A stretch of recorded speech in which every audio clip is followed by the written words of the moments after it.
Welcome back to the video. The very first thing you want to do is to go ahead and open up your Google search.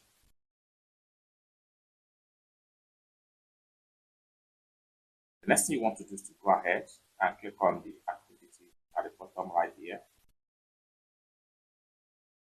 Then you have all your Google search history right here. And for you to delete all your high mode Google search activity, click on here and hit on delete. Delete this search. You won't be able to return to this response. Click on delete.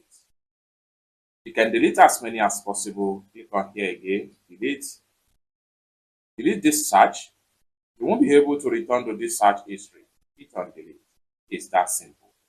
For more tutorial tips and tricks on how best to use your Google AI mode search, consider to subscribe. Thank you so much for watching, and I hope to see you in my next video. Bye for now.